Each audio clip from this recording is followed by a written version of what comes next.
máster en BIM Management en Infraestructura e Ingeniería Civil y soy especialista en BIM Management en Infraestructura Vial.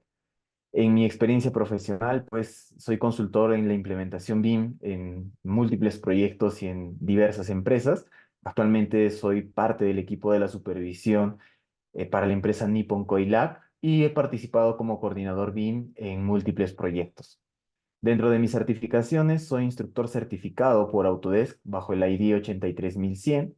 Soy instructor certificado por el Ministerio de Transportes y Comunicaciones bajo la licencia 27058 y tengo certificaciones como coordinador BIM, tanto por las empresas Bentley como Autodesk.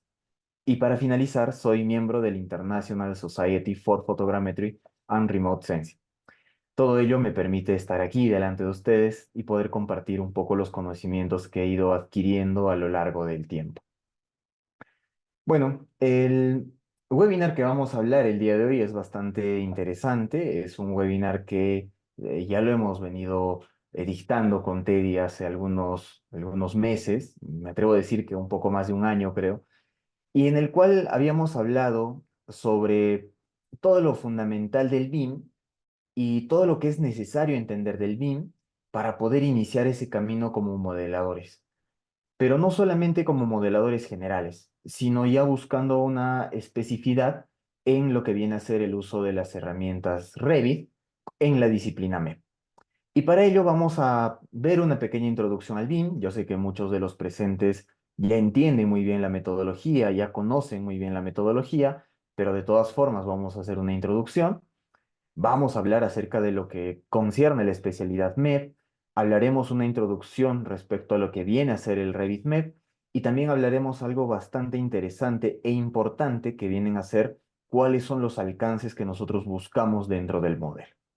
Y por último, hablaremos acerca de qué es el BEP como tal, que contiene los procesos del modelamiento y los beneficios que nos da el uso del BIM dentro de esta disciplina que viene a ser el BEP. Todas las webinars, las clases que dicto, me gustan empezarlas con una frase, con un mensaje. Y para el día de hoy les traje esta que dice, la ingeniería continuará siempre transformando y mejorando a la sociedad. Carlos Slim, quien coincidentemente también es ingeniero civil. Bueno, al respecto del BIM, como ya les había indicado, es bastante conocido y creo yo, todos los que estamos presentes ya entendemos a qué se refiere. Pero a modo de recordar y a modo de repasar un poco, el BIM es un acrónimo, es decir, que es un conjunto de letras que cada una de ellas nos permiten representar una palabra. Y en este caso son palabras en inglés, que son el Building Information Modeling. Estas como tal, juntas, nos permiten representar un concepto que está relacionado con un conjunto de metodologías, tecnologías y estándares que permiten diseñar, construir y operar una edificación o infraestructura de forma colaborativa en un espacio virtual. Este concepto es un tanto general, es un tanto grande, no es un concepto muy puntual. Este concepto ha sido obtenido del Smart Building, que es una institución sin ánimos de lucro que busca el desarrollo de la ingeniería y principalmente del BIM. Este concepto a mí me agrada mucho porque engloba bastante bien a lo que realmente busca y se enfoca el BIM. Como nos indica, es un conjunto de metodologías, es decir, el BIM no es solo una metodología, sino está basada en varias. También nos habla acerca de tecnologías y estándares. Tecnologías, ¿por qué? Porque para poder desarrollar esta metodología, nosotros necesitamos hacer uso de un hardware, que será una computadora o una laptop, y de software, que será en este caso los programas informáticos que necesitaremos utilizar. Asimismo, nos habla de estándares. ¿Y qué son los estándares? Pues los estándares vendrán a ser un conjunto de pasos, los cuales ya vienen a ser reconocidos y están, podríamos así decirlo, reconocidos por una institución de renombre. Y este conjunto de pasos nos permiten a nosotros garantizar los objetivos que nosotros tenemos dentro de nuestros proyectos. Y todo este conjunto de metodologías, tecnologías y estándares van a permitir algo que es muy importante, gestionar el proyecto. El BIM lo que busca es gestionar un proyecto a partir de todas estas herramientas. Obviamente, la gestión del proyecto involucra todas las fases del ciclo de vida, iniciando desde el diseño, la construcción y terminando en una operación. Y ahí se vuelve un círculo vicioso, ¿verdad? En el que nuevamente se tendrá que hacer un diseño, otra construcción y otra operación. Y así sucesivamente, que vienen a ser las fases de un proyecto de construcción. Y todo esto de forma colaborativa, es decir, vinculando a todos los agentes que van a participar dentro de un proyecto de construcción, y todo ello basado en un modelo y un espacio virtual. Entonces, como nosotros ya sabemos, el BIM se basa en el uso de un modelo que va a estar alojado en un hardware mediante un software, y que eso va a ser un principio del BIM. Ese principio es conocido como el principio tecnológico, pues nosotros necesitaremos ese componente tecnológico para el desarrollo de la metodología. Es decir, sin ese componente tecnológico del hardware y del software, no vamos a poder desarrollar nada. Y por otro lado tendremos el componente metodológico, el cual será el que nos permita tener los estándares, nos permita tener esas estructuras para que a partir de ellas podamos nosotros gestionar de forma adecuada el uso de ese componente tecnológico y de esa forma gestionar el proyecto, que es lo que nosotros estamos buscando. Para ello, estas metodologías tendrán que estar obviamente basadas en estudios, tendrán que estar basadas en ser estándares reconocidos, los cuales permitan y garanticen el cumplimiento de los objetivos dentro de un proyecto. Esta es una imagen que es bastante conocida, la cual a mí me permite explicar muy bien, de forma muy sencilla, cómo funciona el BIM. El BIM, como ya habíamos indicado, se basa en el uso de un modelo digital, el cual va a estar alojado en un espacio virtual, y ese espacio virtual nos va a permitir que todos los involucrados de un proyecto puedan participar activamente dentro de él, obviamente ocupando los roles y responsabilidades que le corresponden dentro del proyecto.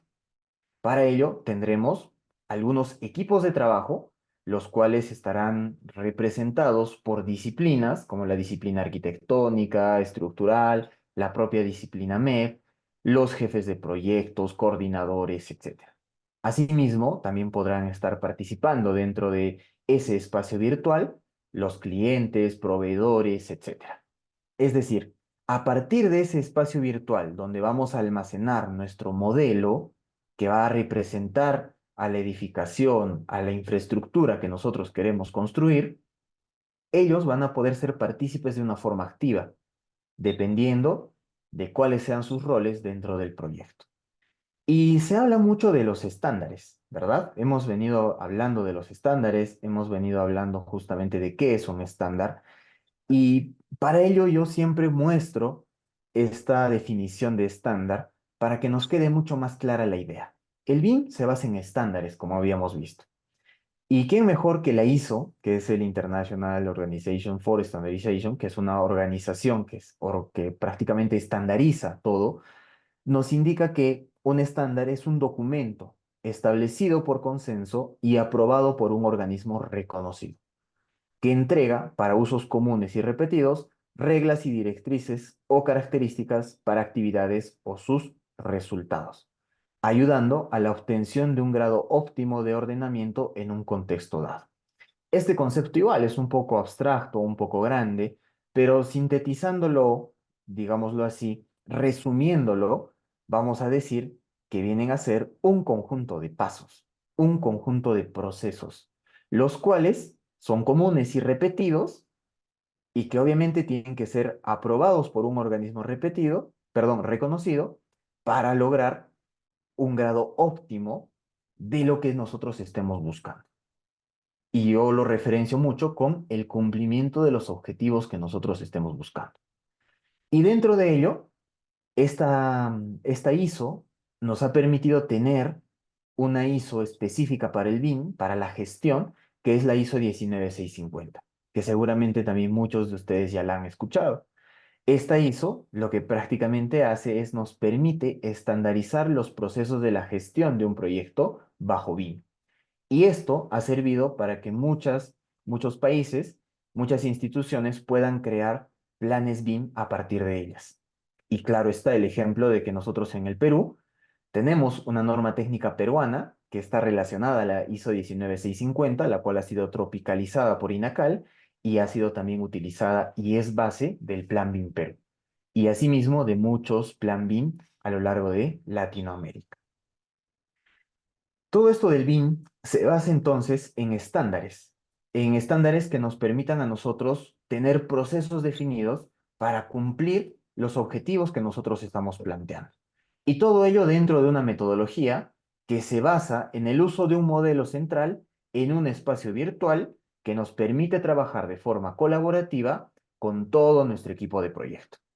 Para ello, el BIM especifica y nos define algo que se llaman usos BIM. ¿Y qué son los usos BIM? Son métodos a partir de los cuales se puede aplicar el BIM. Es decir, son las excusas que nosotros vamos a poner para usar BIM dentro de un proyecto. Y de esa forma estoy seguro que no se van a olvidar como excusas. Estos métodos de aplicación que tiene el BIM pueden ser utilizados a lo largo del ciclo de vida de un proyecto.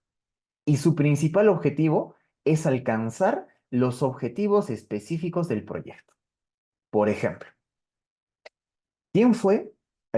por ejemplo, en la fase de diseño de un proyecto, imaginémonos que estamos en la elaboración de un expediente técnico. ¿Cuáles son nuestros objetivos? El objetivo principal será hacer el expediente técnico, con todos los documentos que lo componen, memorias descriptivas, estudios básicos, cálculos, metrados, planos, etcétera, ¿verdad? Seguramente faltan muchos documentos más. Y esos documentos podrán estar inclusive alineados al tipo de proyecto, si es un proyecto vial, un proyecto de edificación, de salud, etcétera. En síntesis, este expediente tiene unos objetivos que son los componentes del expediente técnico. Y esos objetivos pequeños que nosotros tenemos, podemos cumplirlos o alcanzarlos mediante el uso de esta metodología.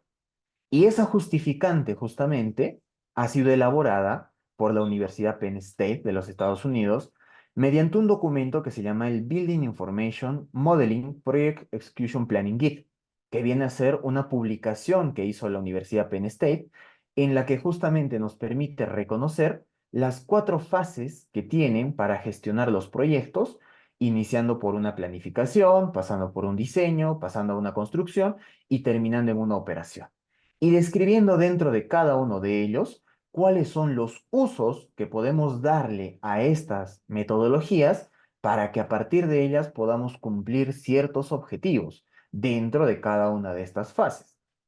Pero como nosotros no estamos en Estados Unidos y la gestión de proyectos que nosotros desarrollamos no es parecida a la de los Estados Unidos, pues tenemos un plan BIMPERO, el cual obviamente ha sido orientado en base a la idiosincrasia del cómo se gestionan los proyectos en el Perú.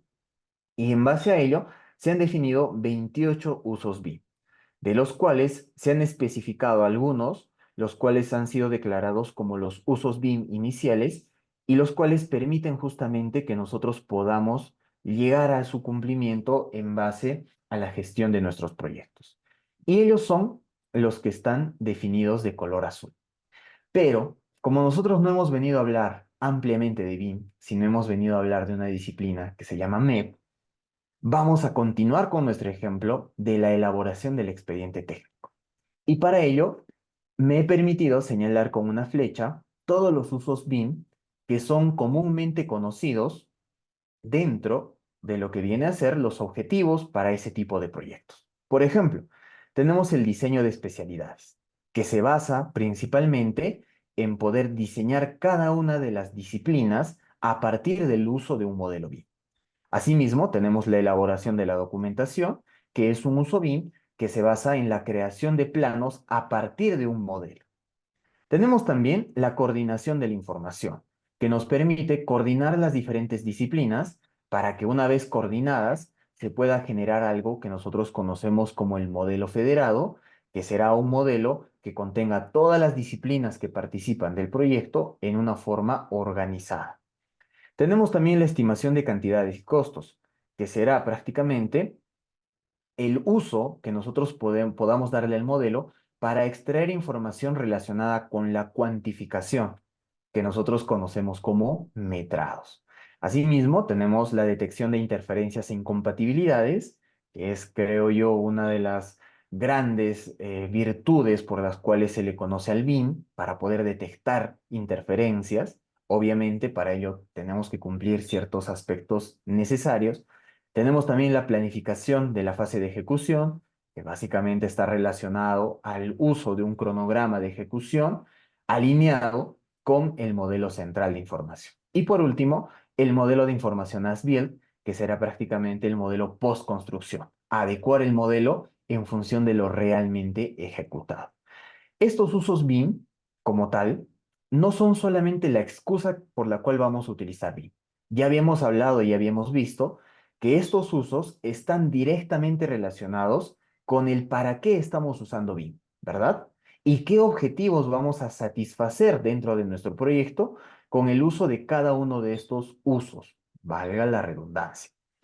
Pero para alcanzar el uso de estos usos BIM, nosotros tendremos que cumplir ciertos estándares, es decir, cumplir con dotarle de cierta información al modelo para que el modelo nos sirva para estas excusas.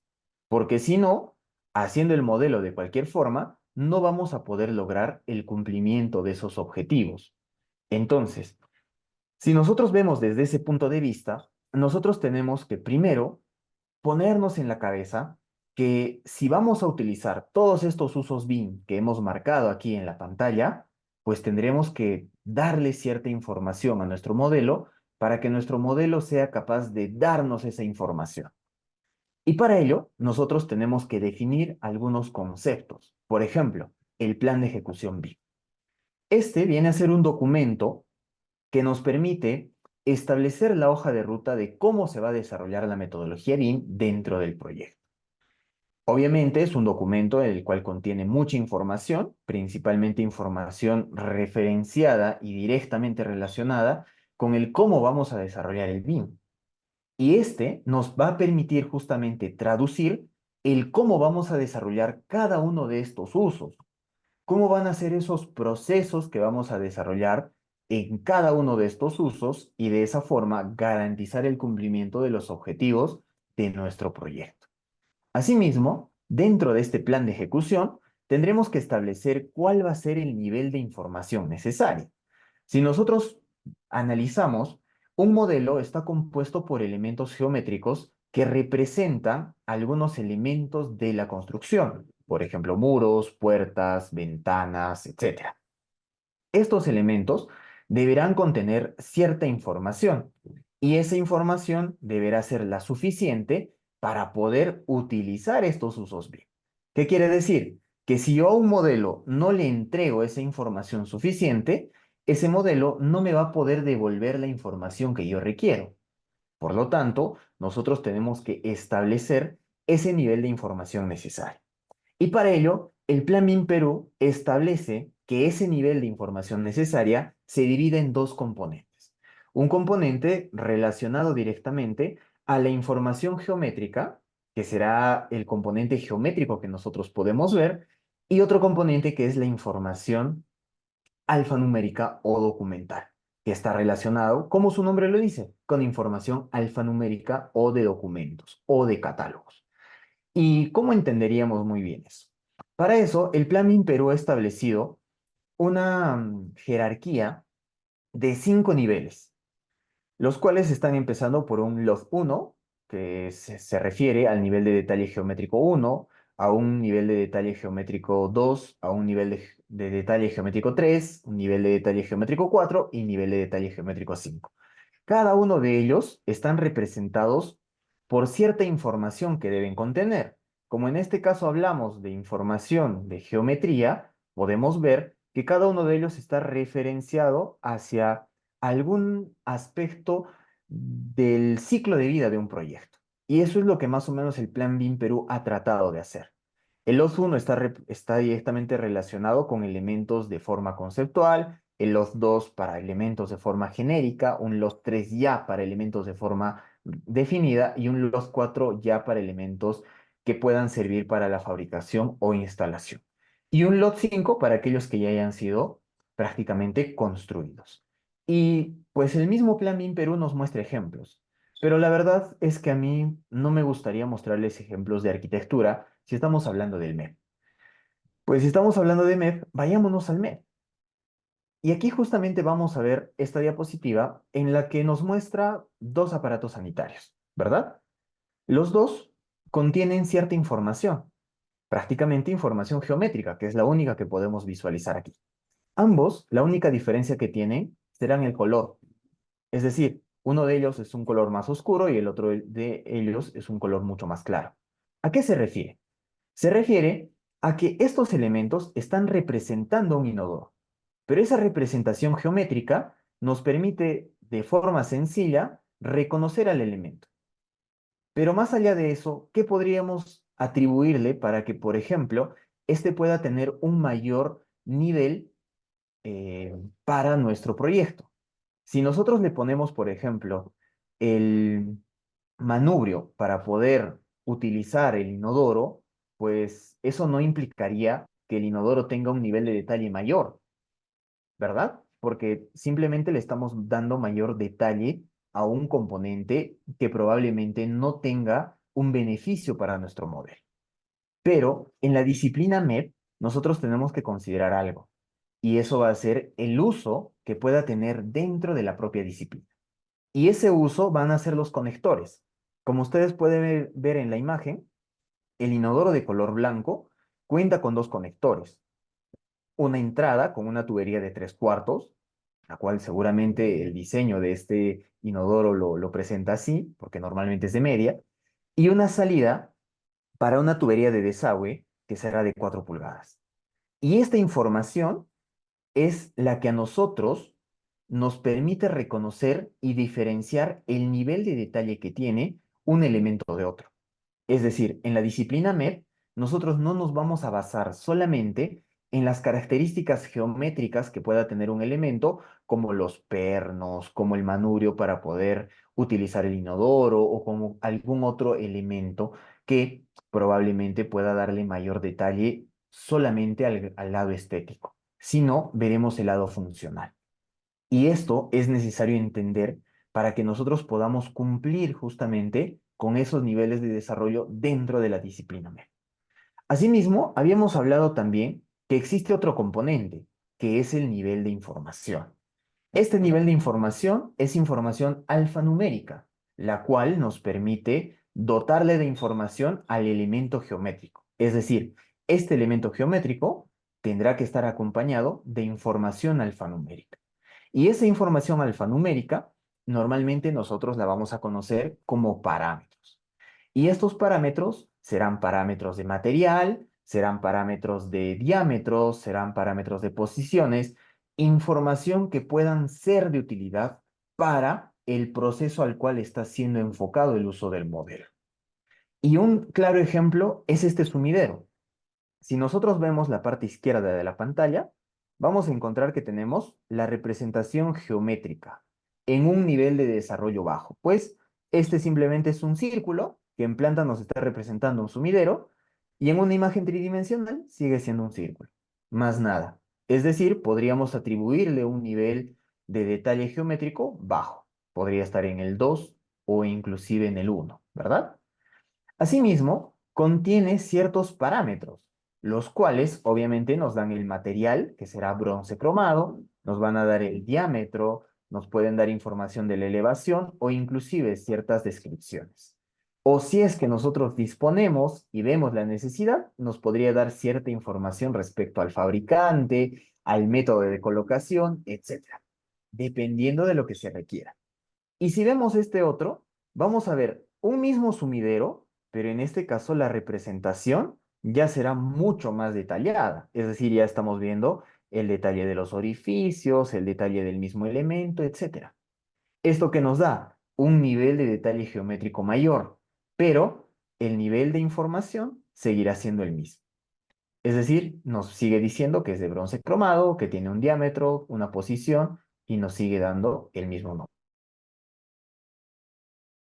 ¿Para qué nos sirve? El curso de RevitMap justamente nosotros vamos a analizar esa casuística independiente, en la que nosotros vamos a tener un proyecto y a partir de la necesidad de ese proyecto, alineando a estos usos BIM que nosotros tenemos en el Plan BIM Perú, determinaremos. Si necesitamos la estimación de cantidades y costos, ¿nos importará el loss? Probablemente no. Si nosotros vamos a hacer la elaboración de documentación que se refiere a elaborar planos a partir del modelo, ¿nos importará este detalle? Probablemente sí, pero no nos va a importar un detalle que nos permita ver milimétricamente cómo va a ser el elemento, sino probablemente nos permita representarlo en un plano de forma adecuada. Entonces, el que tenga un nivel de detalle superior, como lo vemos aquí, no solamente implica que geométricamente se vea superior o se vea mucho más detallado, sino también que permita ser representado en un plano de forma adecuada, de forma en la que nosotros podamos representarlo en un plano y este pueda ser comprensible. Porque imagínense ver esto en un plano, no podríamos definir si es un sumidero, ¿verdad? Y lo mismo con todos los aparatos que nosotros tenemos. Y en el MEP justamente vamos a tener pues muchos de esos componentes. Y otro claro ejemplo es el que les traigo aquí. Acá tengo una tubería con una válvula globo, una válvula check, una válvula de cierre, y su representación de cada una debería ser esta. Entonces, ¿de qué me sirve tener un elemento que geométricamente me permita ser representado con un nivel muy alto, pero que después, cuando yo quiera representarlo en un plano, no me permita tener esto? ¿De qué me sirve? Todo eso es lo que nosotros tenemos que entender y aprender a modelar en ese sentido para cumplir con esos objetivos que nos pide el plan, en este caso el plan de ejecución BIM, a través de los usos BIM. Entonces, ya para ir finalizando, nosotros necesitamos dotarle a nuestro modelo de ciertos documentos, como serán fichas técnicas, catálogos, levantamientos de información, algunas otras disciplinas, para que a partir de ellos podamos construir un modelo equilibrado, un modelo sobrio. Y de este modelo extraigamos documentos que sean necesarios, planos, cuantificaciones, que serán los metrados, especificaciones técnicas e inclusive renders, visualizaciones, recorridos, etcétera. Si nosotros no aprendemos cómo construir esto de forma adecuada en base a la información que necesitamos, no vamos a poder obtener esto de forma adecuada. Entonces, la intención no es simplemente modelar colocando los elementos como se pueda, sino es colocarlos de forma adecuada, estableciendo los niveles de desarrollo, estableciendo los niveles de información, para que de esa forma estos elementos puedan ser representados de una forma adecuada donde le corresponda y según los usos BIM que nosotros hayamos escogido. Esta imagen también la muestro siempre y es una de mis imágenes favoritas, pues aquí nosotros vemos que dentro del flujo de un proyecto, de una empresa, hay Revit. Seguramente hacen en Revit, pero eso no implica que lo hagan en BIM, porque el BIM se basa en procesos, entender y analizar los procesos. ¿Y dónde están los famosos procesos de los que nos hablas? Seguro estarán pensando. Antes de llegar a los procesos, que es la cereza de este pastel, que es este MEP, porque seguro habrá muchos que no entienden todavía qué es el MEP. El MEP, al igual que el BIM, es un acrónimo, es decir, son las siglas de tres palabras: mecánicas, eléctricas y plomería, las cuales obviamente están en inglés y yo ya las he traducido. Mecánicas se refieren a todos los sistemas de ventilación, climatización, protección contra incendios. Eléctricas se refieren a todo lo que es iluminación, potencia, alta, baja, media tensión. Y plomería, todo lo correspondiente a la parte hidráulica, suministros de agua, agua caliente, agua fría, desagüe, agua pluvial, etcétera. A eso se refiere el MEP. Entonces, cuando hablamos de MEP, hablamos de las disciplinas mecánicas, eléctricas e hidráulicas o de plomería. El Revit MEP como tal es un software que a nosotros nos permite justamente el poder realizar los modelamientos. Es un software que le pertenece a la empresa Autodesk, la cual es dueña de Revit. Y el Revit Map hace algunos años era un componente extra del Revit en general. Pero con el paso del tiempo adquirió su propia plataforma, perdón, se fusionó con la plataforma de arquitectura y de estructuras y ahora nos permite tener una plataforma unificada. Tenemos muchas herramientas bastante interesantes, las cuales pues son, creo yo, suficientes para poder realizar modelamientos de ingeniería dentro de este software. Y para ello, para utilizar de forma adecuada este software dentro de la metodología, es necesario establecer muy bien cuál es el alcance del modelo, es decir, hasta dónde queremos llegar. Y ese alcance estará relacionado con quién, con los objetivos de nuestro proyecto, los cuales estarán relacionados con los usos BIM, y esos usos BIM nos permitirán tener o crear procesos los cuales nos permitan garantizar el cumplimiento de esos objetivos. Para ello, dentro de ese documento que habíamos mencionado que se llama BEP, tendremos que estimar cada uno de los componentes hasta qué nivel va a llegar dentro de su desarrollo del modelo, para que a partir de él podamos saber cuánta información darle, qué información darle, cómo colocarlo dentro del modelo y obviamente también para qué nos va a servir. Porque obviamente entendiendo del para qué nos va a servir, nosotros podemos estimar de manera adecuada cómo lo vamos a hacer. Por lo tanto, ese proceso que tanto les hablo tiene un inicio, en el cual tendremos que agarrar el BEP, leerlo, analizarlo y establecer cuáles van a ser esos alcances que vamos a tener.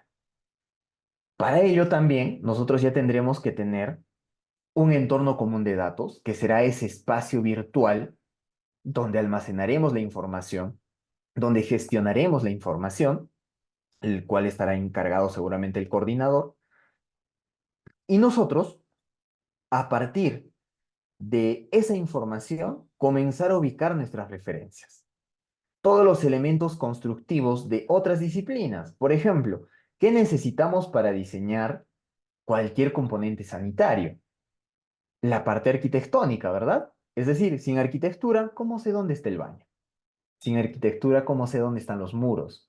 Sin estructuras, ¿cómo sé dónde están las vigas, columnas?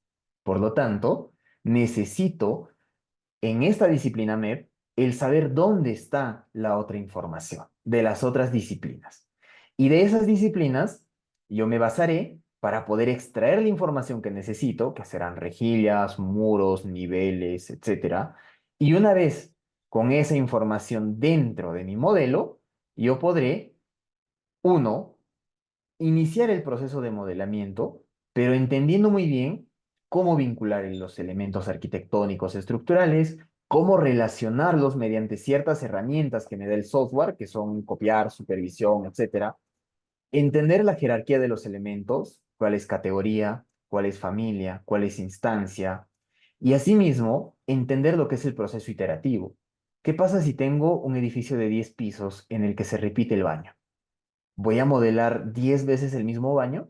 Pues no, seguramente modelaré uno y a partir de él, mediante ciertas herramientas que me ofrece la herramienta Revit, podré prácticamente iterar ese modelamiento en todos los niveles correspondientes.